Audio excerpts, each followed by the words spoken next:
The planet was a quiet world. Its people had known peace for 3,000 years. They were a gentle species. Their bodies were thin and tall, with skin like pale blue silk. They had never built weapons. They had never needed to. But peace does not last forever. The swarm came from the dark spaces between stars. No one knew where they started. No one knew how old they were. They were not truly alive, but they were not machines either. They were something in between. Billions of them moved through space like a cloud of hungry insects. They ate everything: metal, stone, flesh. Whole planets disappeared when the swarm passed through. When the first ships appeared in the sky above, they did not understand what they were seeing. The ships looked like living things. They pulsed and breathed. They blocked out the sun. Elder Priestess stood in the great temple and watched the sky turn dark. She was old, even by standards. She had lived through floods and storms and times of sickness, but she had never seen anything like this. "Send word to the other cities," she said to her attendants. "Tell everyone to gather in the underground shelters." But knew the shelters would not save them. They did not just attack from above. They burrowed. They crawled. They found every hiding place. There was only one hope left: the forbidden signal. Long ago, when the first made contact with other species in the galaxy, they were given an emergency frequency. Every species knew it. If a world was dying, if there was no other way, they could broadcast a distress call on this frequency. An SOS. But they also knew a terrible truth. In 3,000 years, the galaxy had received many SOS signals. Ships had been sent to investigate. Reports had been written. Meetings had been held. But no one ever came to help. Though a species of mathematicians would calculate the cost of rescue and decide it was too high. The collective, a group of linked minds, would debate for so long that the crisis would end before they reached a decision. The ancient and powerful simply did not care about younger species. Still had no other choice. She walked to the communication chamber, where the old machines still hummed with power. Her hands shook as she activated the transmitter.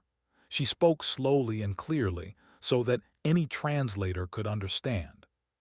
"This is Priestess of the Swarm has come to our world. We cannot fight them. We cannot run. If anyone in this galaxy has mercy in their heart, please help us. Please."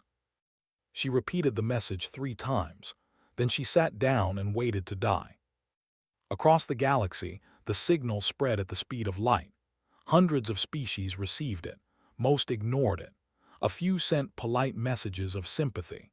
They did their calculations and determined that rescue would require more ships than any single fleet possessed. The odds of success were less than 1%. The collective began a debate. It would last for 6 standard days. They turned off their receivers. But the signal also reached the outer rim of the galaxy, where most civilized species did not go. This was the territory of the Terran fleet. Humans came from a planet called Earth. It was a world of extreme gravity, toxic atmosphere, and endless violence. The plants were poisonous. The animals were predators. The weather could kill in minutes, and the humans themselves had spent most of their history trying to destroy each other. The galaxy called them. It was not a compliment. Admiral Park was sitting in her command chair when the signal arrived. She was a small woman with sharp eyes and gray in her black hair. She had commanded the Terran fleet for 15 years. She had seen combat 100 times. She had buried too many of her soldiers to count. When she heard the SOS, she sat up straight. "Where is this coming from?" she asked. Commander Lee, her tactical officer, checked his screens. "The system, Admiral. It is in Sector 7, about 4 days at maximum speed." The swarm said quietly. She knew the name. Everyone knew the name. The swarm had destroyed 11 civilizations. No one had ever stopped them. "Admiral," said carefully, "the Galactic Council has already classified this as a lost cause. The analysis shows that intervention would be suicide." Was quiet for a long moment. She looked at the star map on her screen. She thought about the voice in the message, an old woman asking for help, knowing no one would come. "How many ships do we have?" asked. 47 combat-ready vessels, replied. "That is enough." Stared at her. "Admiral, with respect, the swarm numbers in the billions. 47 ships cannot." "Commander," his voice was calm but firm. "Someone is dying out there. They called for help. We are going to answer." She stood up and pressed the fleet-wide communication button. "All ships, this is Admiral Park. Set course for the system. Maximum burn, we have people to save." Across 47 warships, crews began to move. Engines roared to life. Navigation systems locked onto a distant star. The Terran fleet turned toward certain doom, and they did not hesitate. In her temple, Priestess heard nothing but the screams of her people and the sound of the swarm descending. She closed her eyes and prayed to gods she was not sure existed. She did not know that help was coming. But it was. 4 days felt like forever on. The swarm moved slowly. They did not need to hurry. They surrounded the planet like a living net. Their ships covered the sky so completely that they could no longer see the stars.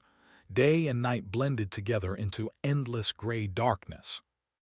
Millions had already died. The swarm sent down smaller creatures first. They looked like insects made of metal and bone. They moved in waves across the cities, eating everything in their path. Buildings fell. Roads cracked. The beautiful gardens that they had tended for centuries turned to dust. Priestess led the survivors into the underground tunnels. There were perhaps 50,000 of them left. Old ones, young ones, families holding each other in the dark. They had no weapons. They had no plan. They were simply waiting for the end. Then the sky changed. It started as a flash of light, then another, then a dozen more. The darkness above was suddenly filled with fire and noise. In the tunnels, they looked up in confusion. The ground shook. They could hear explosions, but they were not explosions. These were different, sharper, faster. Priestess climbed to a viewing platform near the surface. She looked through the cracked dome and saw something impossible. Ships were falling from the sky, but they were not crashing. They were landing. Fast and hard, like stones thrown by an angry god, they punched through the swarms like fists through paper. And from those ships came creatures she had never seen before. The humans did not look like much at first. They were shorter than, their bodies were thick and heavy. Their skin came in different shades of brown and pink, but the way they moved was terrifying. They ran at full speed through gravity that would crush her. They carried weapons that spat fire and thunder. They did not stop. They did not slow down. They did not seem to feel fear. Captain Minu was the first human to touch the ground near his location. He hit the dirt running, his rifle already firing. Behind him came 3 more soldiers. Sergeant O, a woman with short hair and cold eyes, Corporal Shin, young and eager, and Medic, who carried both a gun and a medical kit. The drones turned toward the new threat. They were fast. They were deadly. They had killed billions of creatures across a dozen worlds. The humans killed them faster. Minu emptied his rifle into the first wave. When the magazine ran dry, he switched to his sidearm. When that ran dry, he used his knife. When his knife broke, he used his hands. Sergeant covered his back, moving in perfect coordination. Corporal protected the left flank. Medic shot with one hand while pulling a wounded to safety with the other. In less than 10 minutes, the ground around the tunnel entrance was covered with broken bodies. Minu walked toward the viewing platform where stood frozen in shock. His armor was covered in blood. His breathing was heavy but steady. "Are you the leader here?" he asked. Could not speak. She had never seen violence like this. She had never seen creatures fight with such speed and fury. She managed to nod. "Get your people ready to move," Minu said. "We are taking you to safety." Above them, the battle in space was even more intense. Admiral stood at the center of her command deck, surrounded by screens showing every part of the fight. The motherships were enormous. Each one was the size of a small moon. They pulsed with dark energy. They sent out waves of smaller ships like a body releasing antibodies. But the Terran fleet did not fight like other fleets. The ships from civilized species attacked from a distance. They fired carefully. They retreated when damaged. They valued their crews too much to risk them. Humans did not think this way. Commander coordinated the attack patterns. Terran destroyers dove directly into the formations, firing at point-blank range. Terran fighters flew suicide runs into enemy hangars. Terran cruisers rammed damaged ships, tearing them apart with the impact. It was not elegant, it was not efficient, but it was working. Still, they were adapting. Their ships began to heal faster. Their attacks became more coordinated. For every mothership the humans destroyed, 2 more seemed to take its place. Admiral said quietly, "We are losing ground. Our casualties are at 15% and climbing." Watched the battle unfold. She had known this would happen. She had planned for it. "Deploy the protocol," she ordered. The bridge went silent. Every officer turned to look at her. The protocol was a weapon created on Earth during the Dark Times. It used a type of energy that the Galactic Council had banned centuries ago. The energy did not just destroy matter. It burned it out of existence. Nothing could heal from it. Nothing could survive it. Admiral said carefully, "If we use that weapon, the Council will." "The Council is not here," interrupted, "and neither are their dead." She pressed the command button herself. From the main cannon of the horizon's edge, a beam of white fire shot across space. It hit the largest mothership directly in its core. For a moment, nothing happened. Then the ship began to burn. It was not normal fire. It did not need oxygen. It spread across the organic hull like a living thing. The mothership screamed, if a ship could scream, and then it collapsed into ash. Across the battlefield, the swarm stopped moving. They had never felt pain before. They had never known fear.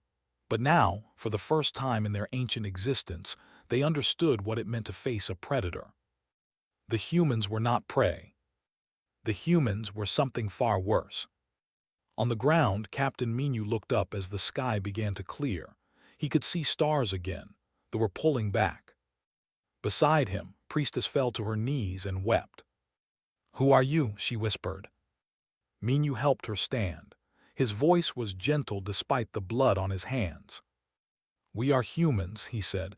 "We are here to help." The battle was not over. It had only begun. The swarm retreated from the first attack, but they did not leave. They gathered in the darkness at the edge of the system and began to change. They were learning, adapting. The swarm had survived for millions of years because it never made the same mistake twice. Admiral knew this. She had studied every report about that existed. She understood that the weapon had bought them time, not victory. "How long until they attack again?" she asked. Commander checked the sensors. 6 hours, maybe less. They are building new ships, bigger ones. 6 hours. It was not enough time to evacuate 50,000. It was not enough time to repair the damaged fleet. It was barely enough time to breathe. But humans did not need rest the way other species did. Their bodies were built for endurance. Their ancestors had chased prey across entire continents until the prey collapsed from exhaustion. They could keep going long after other creatures would have stopped. "Tell the ground teams to speed up the evacuation," ordered, "and get our engineers working on repairs. Every ship that can fly needs to be ready." On the surface of, Captain Minu organized the rescue with brutal efficiency. The underground shelters were scattered across the continent. Each one held between 500 and 5,000 survivors. Human shuttles moved constantly between the shelters and the fleet above, carrying as many as they could fit. But they had left traps.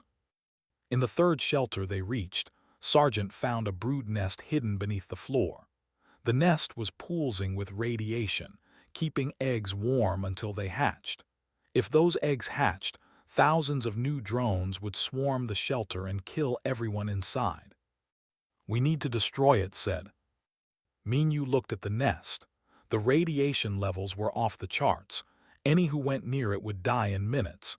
Even most galactic species would suffer permanent damage. "I will go," said. He was already pulling on his helmet. "Corporal, the radiation," Minyu started. "Captain, I am from," smiled, though his eyes were serious. "We grew up near the old power plants. A little radiation will not kill me today." It was a lie. They both knew it. The radiation would cause damage. Maybe not today, maybe not tomorrow, but someday would pay the price for this choice. He went anyway. Corporal Shin walked into the nest chamber alone. The air was so hot it hurt to breathe even through his mask. He could feel the radiation pressing against his skin like invisible fire. He planted the explosives quickly, his hands steady despite the pain. On his way out, a guardian attacked from the shadows. It drove a bone spike through his shoulder before he could react, screamed but did not stop moving. He grabbed the creature with his free hand and crushed its skull against the wall. Then he kept walking. He made it out just as the explosives detonated. The nest collapsed behind him in a wave of fire and dust. Medic was waiting for him. She did not lecture him about the wound. She did not tell him he was foolish. She simply began working, pulling out the spike, cleaning the wound, pumping him full of medicine to fight the infection and the radiation. "You are going to have a very ugly scar," she said. Laughed though it hurt. Scars are just stories you can see. In orbit, the situation was worse. They had sent infiltrators, small, spider-like creatures that attached to ship hulls and burrowed inside. They targeted critical systems, engines, life support, weapons. Every ship in the fleet was fighting its own private war against the invaders. Chief Engineer was working in the engine room of the Horizon's Edge when the infiltrators came. They burst through the wall in a wave of claws and teeth, grabbed a welding torch and fought them back, but they kept coming. An explosion rocked the room. Fire erupted from the main power conduit. If the fire reached the engine core, the entire ship would explode. Looked at the fire, he looked at the door, he made his choice. He sealed the engine room from the inside, trapping himself with the fire. Then he activated the emergency coolant system. The fire died. The engine was saved. But the coolant filled the room with toxic gas. By the time the rescue team cut through the door, was already gone. Admiral received the report in silence. She added his name to the list. It was a long list. It kept getting longer. In the hangar bay, Lieutenant Sora was preparing for her final flight. Sora was the best pilot in the fleet. She had flown more combat missions than anyone else. She had saved dozens of lives with her skills. Now she was about to save thousands more. They were building a massive carrier at the edge of the system. It was too far for the weapon to reach. It was too heavily armored for missiles to damage. But it had one weakness: the hangar bay. If someone could fly inside and detonate a payload from within, the carrier would be destroyed. It was a one-way mission. Sora climbed into her fighter without hesitation. She did not say goodbye to anyone. She did not record a message for her family. She simply flew. Her fighter dodged through the defenses like a dancer moving through a crowd. Drones exploded around her. Energy blasts scorched her wings, but she kept going. She entered the carrier's hangar bay at full speed. For one moment, she saw the inside of the enemy ship, the walls that pulsed like flesh, the darkness that seemed alive. Then she pressed the trigger. The explosion lit up the sky. On the ground, Priestess watched the distant flash. She did not know what it meant, but beside her, Captain Minyu bowed his head. "What is wrong?" asked. Minyu was quiet for a long time. When he spoke, his voice was heavy. "That light," he said, "that was one of ours." "Did not understand. You grieve for one soldier. You have lost many today." "We grieve for all of them," Minyu said. "Every single one. That is why we fight so hard, because every life matters, even strangers, even people we have never met. The old priestess looked at this strange creature from a death world. His hands were weapons. His body was a machine built for violence, but his heart was breaking for the dead. She had been wrong about humans. Everyone had been wrong. The swarm fled. For the first time in their ancient history, the swarm turned away from a meal.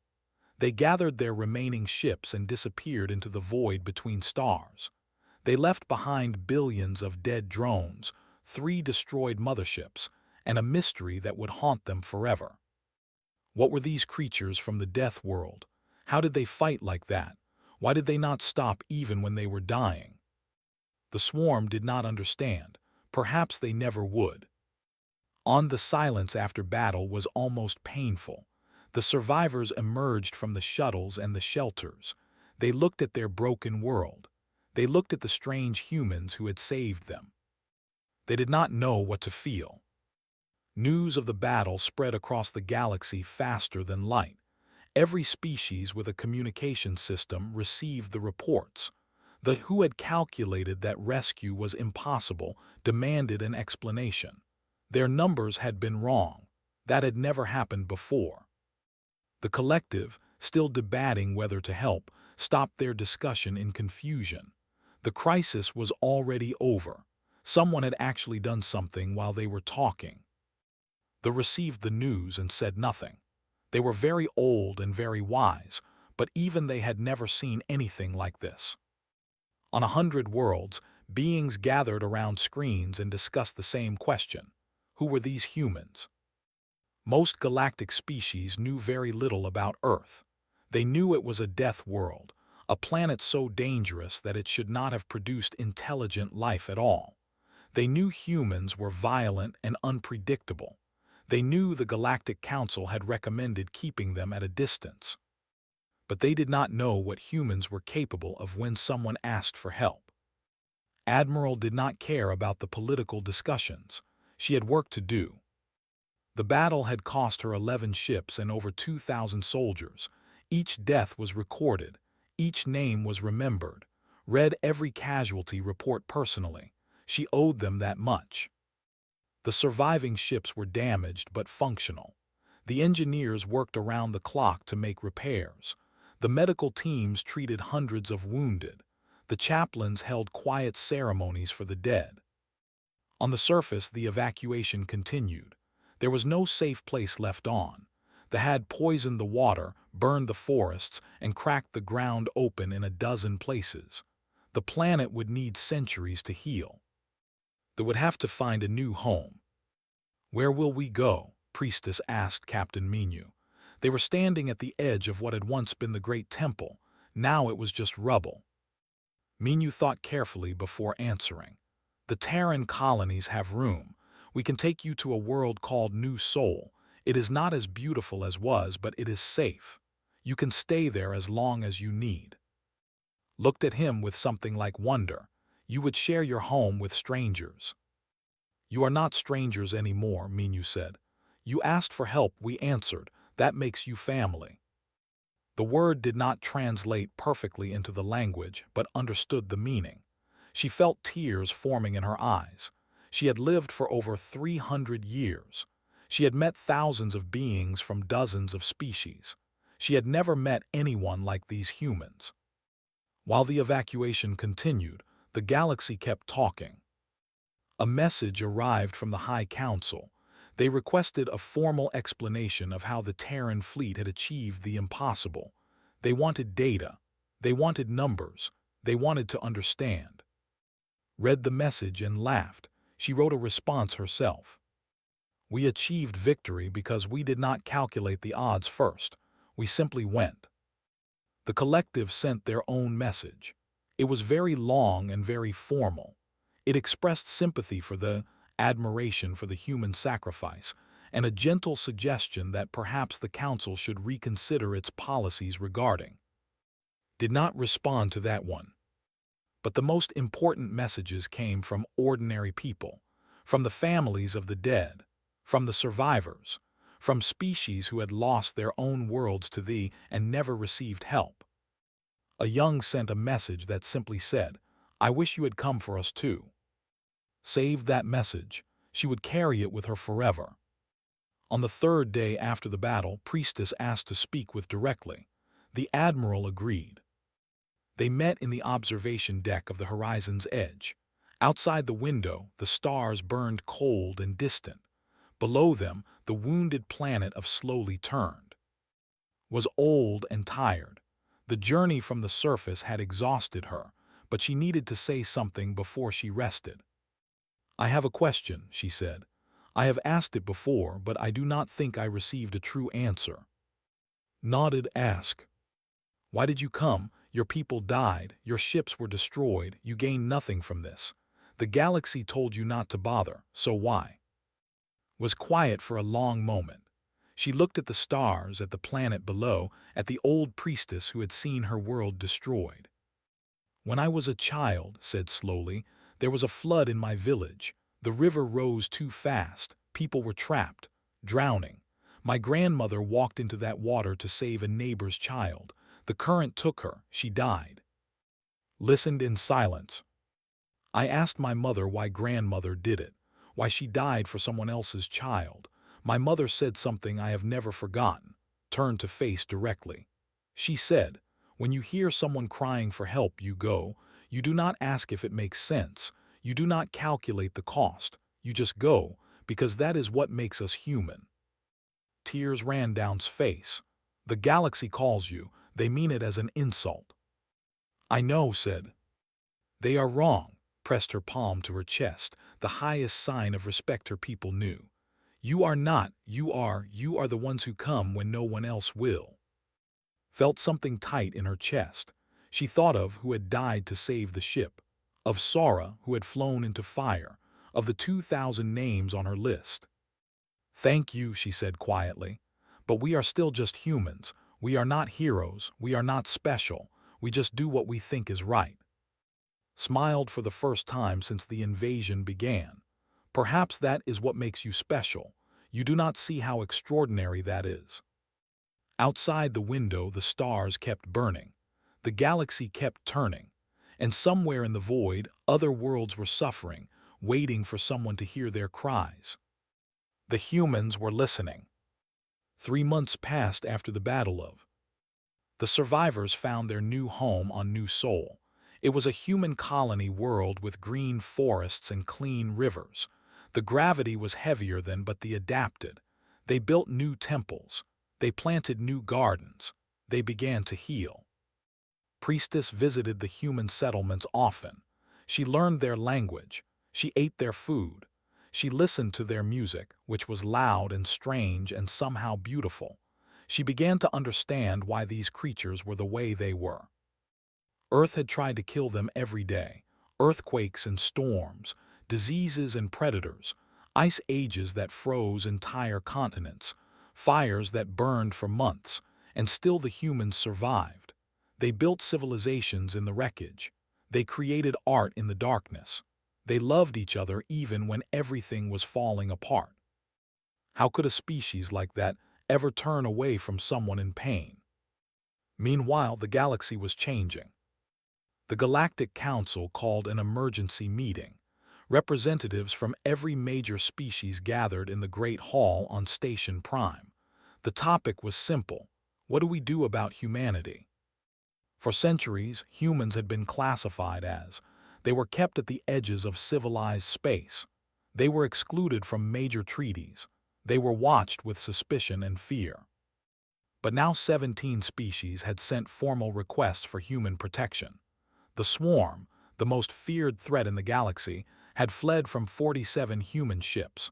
The old rules suddenly seemed foolish. Admiral Park was invited to address the council. She did not want to go. She was a soldier, not a politician.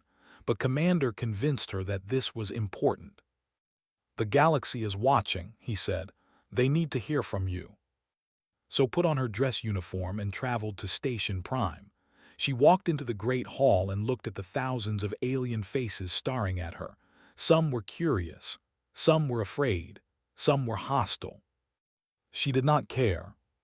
"You call us," she began. Her voice was calm and steady. "You have used this name for centuries. You meant it as a warning, a label, a way to keep us separate from your civilized society." The council members shifted uncomfortably. "But you do not understand what it means to come from a death world. You think it makes us violent, dangerous, unstable. And yes, we can be all of those things. Our planet taught us to fight. Our history is full of war and tragedy." Paused. She thought of her grandmother walking into the flood. She thought of Ensora and the 2,000 names on her list. "But our planet also taught us something else. It taught us that life is precious, that tomorrow is never guaranteed, that the weak need the strong. We learned to protect each other because we had to. Survival on Earth was never about being the strongest alone. It was about being the strongest together." She looked at each council member in turn, the mathematicians, the debaters, the silent. "When sent their SOS, you calculated the odds and decided not to help. You debated the situation until it was almost too late. You turned off your receivers because you did not want to hear the screaming." Several delegates looked away in shame. "We did not calculate, we did not debate, we just went, because that is who we are, that is what our death world made us." Straightened her shoulders. "We are, and if any world in this galaxy ever sends an SOS again, we will come. Not because it is logical, not because it benefits us, but because someone needs help and we are able to give it." The hall was completely silent. Then Priestess rose from the delegation. She was old and thin, and she needed a walking stick to stand, but her voice was strong. "The stand with the," she declared. "They saved us when no one else would. They bled for us. They died for us. If this council cannot see their value, then this council is blind." She pressed her palm to her chest, that gesture of deepest respect. One by one, other delegations began to rise. The whose world had been threatened by the centuries ago. The whose colony had been destroyed while the council debated. The who had been rescued by human traders during a famine. 17 species stood with humanity. The Galactic Council had no choice. The old classifications were removed. The treaties were rewritten. Humanity was no longer kept at the edge of civilized space. They were invited to the center.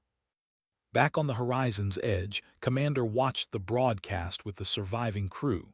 The ship was still being repaired. The scars of battle were everywhere, but the mood was different now. Corporal sat in a wheelchair. The radiation damage had been severe. He would never fight again. But he was alive and he was smiling. Sergeant stood beside him, her hand on his shoulder. Medic checked his vitals out of habit, even though she knew them by heart. Captain Minu watched the screen in silence. He saw Admiral speaking to the council. He saw Priestess standing up for them. He saw the galaxy changing before his eyes. "Do you think anything will really change?" asked. Minu thought about the question. He thought about the children he had carried to safety. He thought about the worlds that still needed help. He thought about the stars, all those distant lights, all those voices crying in the darkness. "It already has," he said. Outside the window, the Terran fleet held its position. 47 ships, now reduced to 36. Thousands of soldiers, now fewer by the thousands. They were battered. They were grieving. They were exhausted. But they were still standing. Because that was the promise of the, when you send an SOS, we will hear it. When you cry for help, we will come.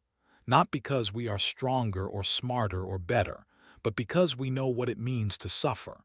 We know what it means to be afraid. And we will never let anyone face that fear alone.